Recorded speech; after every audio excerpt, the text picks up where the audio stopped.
Hey guys, Zen here, and Year 7 will be a legendary full year of content here for Rainbow Six Siege if, and only if they manage to deliver on its promise. There's a lot going on, and we saw some of that make it in time for Season 1, but I've done even more digging and came up with 6 updates that you really shouldn't miss. And yeah, a lot of players keep up with all the news, and then all of a sudden an update drops, and it's like, when did this happen? And that's understandable. It's a lot to keep track of. And so whether you're in the know and have everything, or just diving in for the very first time, this video has 6 more updates that I think you should know about. But first, what's got massive PvE boss battles, global PvP, and a sinister Dark Elves faction? Yeah, Raid Shadow Legends. And to try them for yourself, just click the link in the description or scan the QR code right here on screen. So, what about those elves? Roughly 700 years ago, Cyroth tempted elves with art and philosophy, and when the Arbiter found out, she begged them to stop. Some rebelled and formed the Dark Cult, and it started a war between High and Dark Elves that lasted 700 years. Visix the Unbowed wields a powerful mace and has an attack that has a chance to decrease enemy speed. And Kaden is a tank-style champion with a massive shield and an extremely high defensive stat, and these two are my personal picks. But Raid also has lots of other champions perfect for the PvP arena, which is my favorite part of the game. It's quick to just jump into a PvP battle and super satisfying to craft your perfect team of champions to defeat your enemy. And so guys, there's seriously never been a better time to get started. And if you use my link or scan the QR code right here, new players will get a free starter pack worth almost $30 to kickstart your game. We're talking a free champion Ana, 200k silver, 1 XP boost, 1 energy refill,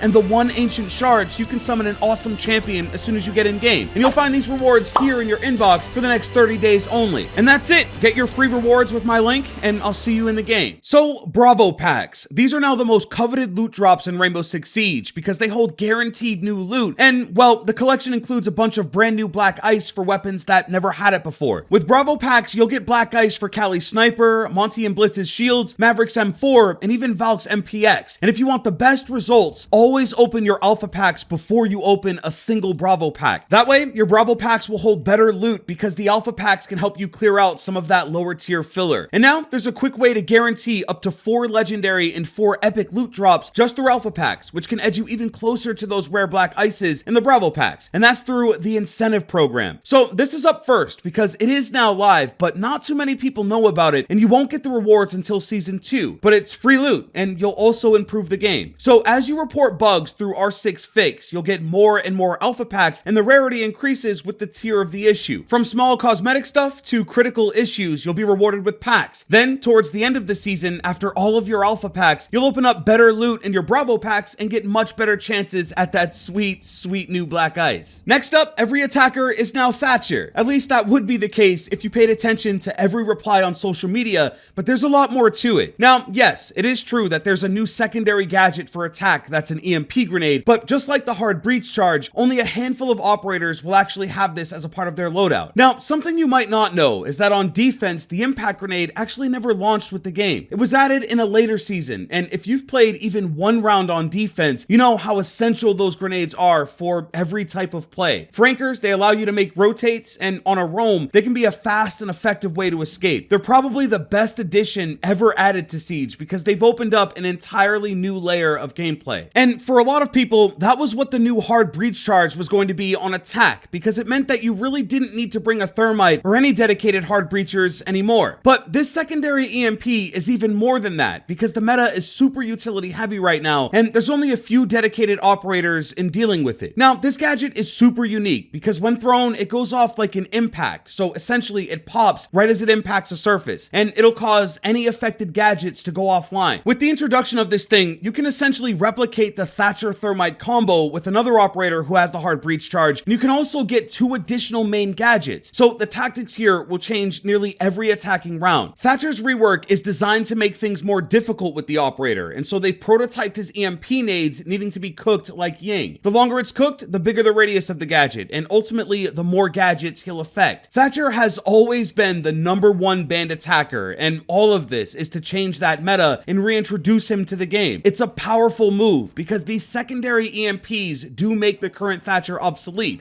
and so it could mean Thatcher goes from most banned to least picked seemingly overnight. Number 3 is on the opposite side of that wall. So many people missed it, and understandably, because there was only a brief mention of it, but Bandit is getting a rework. Many people have taken a break from Siege, and when they return, so many things are different different, but Bandit, he's one of the most consistent operators. But the rework doesn't buff up Bandit so much as it buffs the Bandit trick. Bandit will be able to place multiple batteries on the same wall, which means that if the first battery is hit with an EMP, he doesn't have to pick it up and replace it with another one. He can just place another battery down on the same wall and continue denying the hard breach. Of course, if he places them all at once, then it won't make too much of a difference, and there is still Maverick to contend with, but with this update, the Bandit trick will be back in full effect, and it'll be harder than ever to counter. Now, one of my most played operators is getting an interesting buff as well. Zero is another operator who'll be getting a boost, and it is subtle, but I think it's one of the most powerful buffs he can actually get. When he fires off an Argus cam, it won't just automatically bury into the other side. You'll be able to choose the exact moment you want to push it through. Simple enough. Zero cams are taken out fast because once you hear the sound they emit, you look around for the blinking green light, and it takes a second for Zero to get on cam and adjust it, and so in that time, it's easy to destroy. This is one of those perfect buffs that will make Zero players ask why he didn't launch that way, and I think more cams will be effective more often. Next at number 4 is Rank 2.0, and I only bring this up now because so many people thought it was coming in Season 1, and when it didn't show up, there was both praise and sighs of disappointment. So Rank 2.0 is the next big step for Ranked, and what they're doing can be broken down into 3 parts. 1, everyone will start at the bottom. No more placements. Everyone will start at the lowest rank, and throughout the season, they'll move up organically. 2, between ranks will be exactly 100 MMR points. So from Gold 2 to Gold 1 is 100 MMR, and from Diamond 3 to Diamond 2 is also 100 MMR points. No more weird gaps or inconsistent numbers.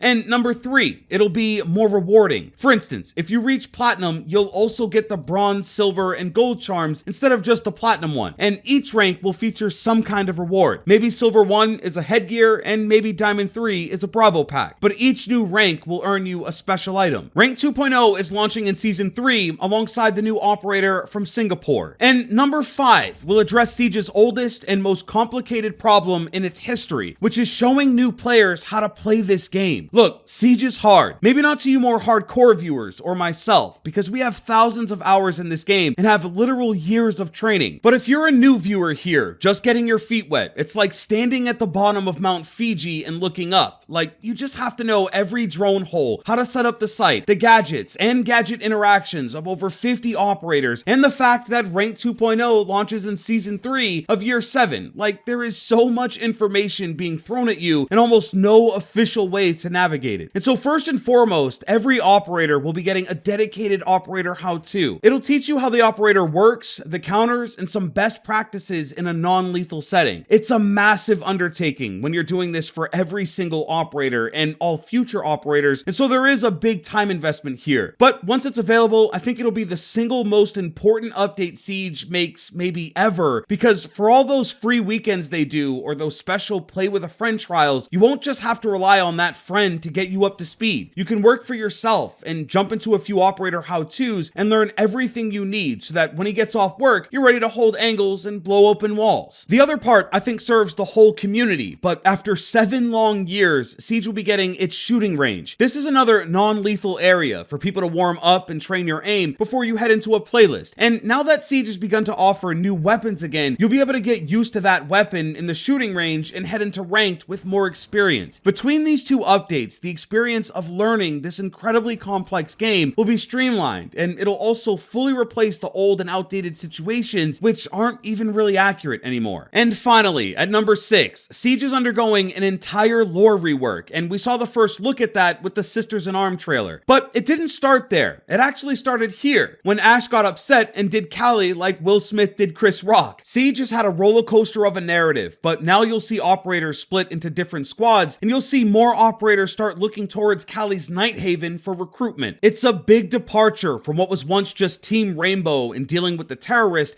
and then simulation tournaments at the 6 Invitational. Some operators just don't like each other, and even the 2 sisters are now on different squads, so it'll be fascinating how deep this gets, and maybe even come to operators moving against each other. And so guys, those are the 6 updates in Year 7 that you should be aware of if you plan to get the most out of this content. If you knew everything and all the details, then let us know your most important findings. And for those new or just coming back after a long break, I hope this helps. Guys, a like on the video is always appreciated, and get subscribed for more videos coming soon. I'll see you in the next one. Hey, I'm out.